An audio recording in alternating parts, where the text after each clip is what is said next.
परमात्मने नमः। प्रणाम। आपण मानंकु गुरुगीता चैनल को स्वागत।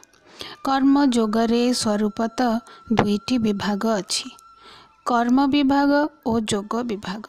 आमको एई संसार रे जहा किछि भी मिलिछि, जेमिति मिलिछि, जेतिकी मिलिछि, भल मंद उभय वस्तु जहा किछि भी सामर्थ्य पाइचे, जेतिकी योग्यता मिलिछि तार सदुपयोग करिबा और अन्य मानकर सेवा करिबा आमर कर्तव्य कर्म अटे। कर्तव्य पालन द्वारा संसार सहित जो संबंध को आमे मानि नैछे ताहा सहित वियोग होइजिबा बा कट ऑफ होइजिबा ही जोग अटे। जोगर परमात्मा सहित संबंध और कर्तव्यर संसार सहित संबंध अछि, किंतु प्रकृत रे आमे ठीक ओलटा पालन करती और मानि नहीं आमे माने आत्मार संसार सहित संबंध और कर्तव्य केवल नाम को मात्र करिबा जेउथरे आमर केवल फायदा थिबो। लाभ नथिले किए कर्तव्य करबा किछि दरकार नहीं। आजिकल प्राय समस्तंकर एही परि मेंटालिटी हो जाइछि। आत्म कल्याणर इच्छा, उदार स्वभाव और हृदय रे करुणा जात हेले, अर्थात अन्य मानंक सुखरे सुखी और दुखरे दुखी हेले मनुष्य कर्म जोगर अधिकारी हुए। पूर्व श्लोक रे भगवान अर्जुन प्रश्नर उत्तर दे प्रथमे कहिले कर्म त्याग सर्वथा असंभव। पुणी कहिले कर्म त्याग करी मनरे विषय चिंतारे रहिबा हेउछि मिथ्याचार और निष्काम भावरे कर्म करुथिबा मनुष्य को श्रेष्ठ कहिले। तापरे एही श्लोक रे किपरि कर्तव्य कर्म करिबा ताहार सिक्रेट कहउछंती। आसंतु सुनिबा श्लोक 8। नियतं कुरु कर्म त्वं कर्म जायोय कर्मणः शरीरजात्रापि च तेन प्रसिद्धेत् अकर्मणः। अर्थात तुम्हें शास्त्र विधि सम्मत कर्तव्य कर्म कर, कारण कर्म न करिबा अपेक्षा कर्म करिबा श्रेष्ठ एवं कर्म न कले तुमर शरीर निर्वाह मध्य सिद्ध बा सफल हेब नाही। आसंतु यार व्याख्या सुनिबा।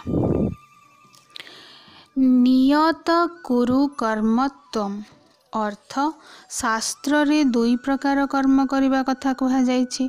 गोटिए हेला विहित कर्म और अन्यटी होछि नियत कर्म। व्रत उपवास उपासना आदि कर्म को विहित कर्म कहा जाए एवं वर्ण आश्रम स्वभाव और परिस्थिति अनुसार हमको जहाँ किछि भी कर्तव्य कर्म प्राप्त होइथाए, जेमिति जेउ घरे रहुचे सेही घरर ओ परिवार लोकंकर सेवा करिबा, व्यवसाय बा चाकरी करिबा, अन्य मानंकु सुविधा देखि साहाय्य करिबा, गरीबों को दान आदि देबा आदि कर्म को नियत कर्म बोली कहा जाए। मिछ कहिबा, चोरी करिबा, निंदा करिबा, चुगली करिबा, ईर्षा हिंसा करिबा, क्रोध करिबा आदि निषिद्ध कर्म। शास्त्र रे कहा जाइछि विहित कर्म न कले चलिबो, किंतु निषिद्ध कर्म करिबा उचित नुहे। कर्मयोग दृष्टि जहाँ भी कर्तव्य कर्म आमको प्राप्त होइछि ताहा घोर हेउ बा सौम्य हेउ ताहा नियत कर्म अटे। नियत कर्म करने को तुम्हें बाध्य। जड़े व्यक्ति जदि सेनाबाहिनी रे निजर कर्तव्य कर्म करुछंती, हठात शत्रु देश आक्रमण कला, सेना मुख्य जेकोसी बटालियन को युद्ध करने को पठाई पारंती। सेथिरु किछि निश्चित युद्धभूमि को जिबे और किछि पछरे रहिबे। जो माने युद्ध परि कर्म करने को गले से माने घोर कर्म करने को बाध्य, कारण से चाकरी करछंती। किंतु जो माने घरे रहिले से माने घरर भल मंद बुझिबा, पिला और वृद्ध मानक कथा बुझाबुझी कले, से माने सब सौम्य कर्म कले। एहा ही धर्म युक्त कर्म। अर्जुन जड़े क्षत्रिय, तांको निजर परिवारर हक पई लड़िबाकू घोर कर्म रे नियोजित करागला। एहा तांकर नियत कर्म थिला। किंतु दुर्योधन आदि कौरवों पई एहा निषिद्ध कर्म थिला, କାରଣ ସେମାନେ ଅନ୍ୟାୟପୂର୍ବକ ରାଜ୍ୟ ଛଡ଼ାଇ ନେଇ ହିଂସାତ୍ମକ କର୍ମ କରୁଥିଲେ। ଭଗବାନ କହିଲେ, କର୍ମ ଜ୍ୟାୟୋ ହି କର୍ମଣଃ, ଅର୍ଥ ଯାହା କର୍ମ କରିବାକୁ ମିଳିଛି ବର୍ତ୍ତମାନ ପାଇଁ ତାକୁ କରିଯାଅ। କାରଣ କର୍ମଣଃ ଅର୍ଥ କର୍ମ ନ କରିବା ଅପେକ୍ଷା ନିୟତ କର୍ମ କରିବା ଶ୍ରେଷ୍ଠ। ଅନାସକ୍ତ ହୋଇ କର୍ମ କରିବା ଆହୁରି ଶ୍ରେଷ୍ଠ। ହେ ଅର୍ଜୁନ, ତୁମେ ଯଦି ନିୟତ କର୍ମ କରିବ ନାହିଁ, ତୁମର ଶରୀର ନିର୍ବାହ ମଧ୍ୟ କଷ୍ଟକର ହୋଇଯିବ। କାରଣ କର୍ତ୍ତବ୍ୟ କର୍ମ ନ କଲେ ମନୁଷ୍ୟକୁ ଆଳସ୍ୟ ଓ ନିଦ୍ରା ଘାରିଯାଏ। ଅଳସୁଆମୀରେ ମନୁଷ୍ୟ ତାର ବହୁମୂଲ୍ୟ ସମୟ ନଷ୍ଟ କରିବ। ନହେଲେ ଶାସ୍ତ୍ର ନିଷିଦ୍ଧ କର୍ମ କରିବା ଦ୍ୱାରା ମନୁଷ୍ୟର ପତନ ହେବ। ମନୁଷ୍ୟ କର୍ମ କରୁ କି ନ କରୁ, କାମନା ବାସନା ଫଳ ପ୍ରାପ୍ତି ପାଇଁ ଇଚ୍ଛା, ପକ୍ଷପାତ କରିବା, ଲୋଭ ଏ ପ୍ରକାର କର୍ମ ତ କରିଚାଲେ। ଏ ପ୍ରକାର କର୍ମଠୁ ନିୟତ କର୍ମ କରିବା ତ ନିଶ୍ଚିତ ଶ୍ରେଷ୍ଠ। ବିନା ପରିଶ୍ରମରେ କେଉଁଠୁ ବହୁତ ଗୁଡ଼ାଏ ଧନ ମିଳିଯାଉ, ଏପରି ଚିନ୍ତା କରୁଛି ମନୁଷ୍ୟ ଆଜିକାଲି। ଏହା ଅଳସୁଆମୀର ଲକ୍ଷଣ। ଶାରୀରିକ ପରିଶ୍ରମ କି ମାନସିକ ପରିଶ୍ରମ କରିବାରେ ବର୍ତ୍ତମାନ ମନୁଷ୍ୟ ଅକ୍ଷମ। ଘରର ସମ୍ପତ୍ତି ବାଡ଼ି ପାଇଁ ମରା ହଣା କଟା କରିବାରେ କିଛି ଅସୁବିଧା ହେଉନି। ପୁଅ ବାପା ମା ଭାଇ କାହାକୁ ଛାଡ଼ୁନି ଧନ ଲୋଭରେ। ନିଷିଦ୍ଧ କର୍ମ କରିବାରେ କିଛି ଅସୁବିଧା ଅନୁଭବ ହେଉନି, କିନ୍ତୁ ନିୟତ କର୍ମ କରିବେନି। କମ୍ଫର୍ଟ ଜୋନ୍ରୁ ବାହାରକୁ ବାହାରିବାକୁ ଇଚ୍ଛା ନାହିଁ। ଅର୍ଜୁନଙ୍କ ମନରେ ମଧ୍ୟ ଏକ ଭାବ ଜାତ ହୋଇଥିଲା ଯେ କର୍ତ୍ତବ୍ୟ କର୍ମ ନ କଲେ କର୍ମରୁ ସ୍ୱତଃ ମୁକ୍ତି ମିଳିଯିବ। କେବଳ ଅର୍ଜୁନ ନୁହେଁ, ପାରମାର୍ଥିକ ରାସ୍ତାର ସମସ୍ତ ସାଧକମାନେ ମଧ୍ୟ ପ୍ରାୟ ଏହି ଭୁଲ କରନ୍ତି। ଜଣେ ସାଧକଙ୍କର ଭଗବତ ପ୍ରେମରେ ସାଧନା ଉପାସନା ପ୍ରତି ରୁଚି ଯେତେବେଳେ ବଢ଼ି ବଢ଼ି ଚାଲେ, ସେମାନେ ସଂସାରର କର୍ମ ପ୍ରତି ଅରୁଚି ଦେଖାନ୍ତି। ସାଧକମାନଙ୍କ ମନରେ ଇଚ୍ଛା ଜାଗ୍ରତ ହୁଏ, କିଏ ଟଙ୍କା ପାଇଁ ଏତେ ପରିଶ୍ରମ କରିବ? ମୋର ସାଧନାରେ ବାଧା ଆସୁଛି। ଅଫିସ ଗଲେ କି ବିଜନେସ୍ କଲେ ଅଧିକାଂଶ ସମୟ ନଷ୍ଟ ହୋଇଯାଉଛି। ଘରକୁ ଫେରିଲା ବେଳକୁ ହାଲିଆ ଲାଗୁଛି, ଆଉ ସାଧନାରେ ମନ ଲାଗୁନି। ଏମିତି କିଛି ମିରାକଲ ହୋଇଯାଆନ୍ତା ଯଦି ଯେ ମୋ ମନ ଅନୁକୂଳ ସମୟ ବି ମିଳନ୍ତା, ଆଉ ଘର ଖର୍ଚ୍ଚ ପାଇଁ ଧନ ଆପେ ଆପେ କୁଆଡ଼ୁ ପହଞ୍ଚି ଯାଉଥାନ୍ତା। ମୋର ଶରୀର ସବୁବେଳେ ସୁସ୍ଥ ରହନ୍ତା, ଆଉ ମୁଁ ଖାଲି ବସି ବସି ହରିଭଜନ ଜପ ଧ୍ୟାନ କରନ୍ତି। ଆହା କି ସୁଖ ଆନନ୍ଦ! ଆମକୁ ଭଗବତ ପ୍ରାପ୍ତି ମଧ୍ୟ ସହଜ ଉପାୟରେ ମିଳିଯାଉ। ସର୍ଟକଟ୍ ଉପାୟ କ'ଣ ଅଛି? ସେ ବାଟ ଖୋଜା ଚାଲିଛି। ସବୁ ଶୀଘ୍ର ଶୀଘ୍ର ମିଳିଗଲେ ଆମକୁ ଭଲ। ଶରୀର ଯାତ୍ରାପି ଯତେ ନ ପ୍ରସିଦ୍ଧେତ୍ ଅକର୍ମଣଃ। ଭଗବାନ କହିଛନ୍ତି, ଯେଉଁ ସାଧକ ଶୀଘ୍ର ତତ୍ତ୍ୱପ୍ରାପ୍ତି ଚାହାନ୍ତି ତାଙ୍କୁ ବେଶୀ କଷ୍ଟ ସହିବାକୁ ପଡ଼େ। ଶରୀର ନିର୍ବାହ କରିବାରେ ମଧ୍ୟ ସେମାନେ ଅସମର୍ଥ ହୋଇଯାଆନ୍ତି। ହେ ସାଧକ, ତୁମେ ସର୍ଟକଟ୍ ମେଥଡ଼ ଖୋଜନି। ସାଧନା ପାଇଁ ଅଣ୍ଟା ଭିଡ଼ି ଲାଗିପଡ଼। ଯେତେ ଅସୁବିଧା ଆସୁ ପଛେ ମୁଁ ନିଶ୍ଚିତ ଈଶ୍ୱର ତତ୍ତ୍ୱ ପ୍ରାପ୍ତି କରିପାରିବି, ଆତ୍ମା ଶୁଦ୍ଧି କରିପାରିବି, ମୋ ନିଜ ଆତ୍ମାର ବିକାଶ କରିପାରିବି। ସୁଖ ଦୁଃଖ ଆଡ଼କୁ ନ ଚାହିଁ କର୍ମ କରିଚାଲିଲେ ନିଶ୍ଚିତ ସୁଫଳ ମିଳିବ। ମନସ୍ୱୀ କାର୍ଯ୍ୟାର୍ଥୀ ନ ଗଣୟତି ଦୁଃଖମ୍ ନ ଚ ସୁଖମ୍। କେବେ ବେପାରୀଙ୍କୁ ନୋଟିସ୍ କରିଛନ୍ତି? ବେପାର ଜୋର ଚାଲିଥିଲା ବେଳେ ତାଙ୍କୁ ଭୋକ ଶୋଷ କିଛି ଲାଗେନି। ଏପରିକି ଝାଡ଼ା ଲାଗୁଥିଲେ ମଧ୍ୟ ସେମାନେ ସେ ଜାଗାରୁ ହଟିବେନି। ଟଙ୍କାର ଲୋଭ ଯୋଗୁଁ ସବୁ କଷ୍ଟ ସେମାନେ ସହି ନିଅନ୍ତି। ଠିକ୍ ସେହି ଲୋଭୀ ବେପାରୀ ଭଳି ଆମେମାନେ ଜଣେ ଜଣେ ସାଧକ। ଆମର ମଧ୍ୟ ସାଧନାରେ ନିଷ୍ଠା ରହିବା ଉଚିତ। ଆତ୍ମଶୁଦ୍ଧି ନ ହେଲା ପର୍ଯ୍ୟନ୍ତ ଶାନ୍ତି ନ ମିଳୁ, ଜୀବନ ବୋଝ ପରି ଲାଗୁ, ଖାଇବା ପିଇବା ଆରାମ କରିବା କିଛି ଭଲ ନ ଲାଗୁ ଏବଂ ହୃଦୟରେ ସାଧନା ପ୍ରତି ଆଦର ଓ ତତ୍ପରତା ରହୁ, କିନ୍ତୁ ଶୀଘ୍ର ହୋଇଯାଉ ଏପରି ଇଚ୍ଛା ନ ରହୁ। ବିକଳ ହୋଇ ପ୍ରଭୁଙ୍କ ପାଖକୁ ଧାଇଁବା ଓ ଶୀଘ୍ର ଶୀଘ୍ର ପହଞ୍ଚିବାରେ ଟିକେ ଫରକ ଅଛି। ଶୀଘ୍ରତାରେ ସାଧକଙ୍କର ସୁଖ ସୁବିଧା ଭୋଗର ଇଚ୍ଛା ରହେ। ଶୀଘ୍ର କାମଟା ଛିଣ୍ଡିଗଲେ ପରେ ଆରାମ କରିବି। କିନ୍ତୁ ଜଣେ ବିକଳ ସାଧକ ସାଧନାକୁ ହିଁ ସୁଖ ବୋଲି ଭାବନ୍ତି। ମାନସିକ ଜପ, ମାନସିକ ଚିନ୍ତନ, ମାନସିକ କଥାବାର୍ତ୍ତାରେ ଯେଉଁ ସୁଖ ଭୋଗ କରନ୍ତି ସେହି ସୁଖ ଅନ୍ୟଠି ପାଆନ୍ତିନି। ଏହି ଶ୍ଲୋକରେ ଅର୍ଜୁନ ତ ନିମିତ୍ତ ମାତ୍ର।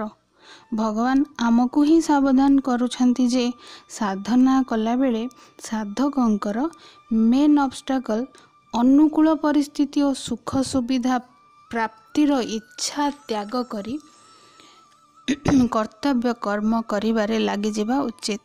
ନିଷ୍କାମ ଭାବରେ କର୍ମ କରୁଥିବା ସାଧକ ହିଁ ଶ୍ରେଷ୍ଠ କର୍ମଯୋଗୀ।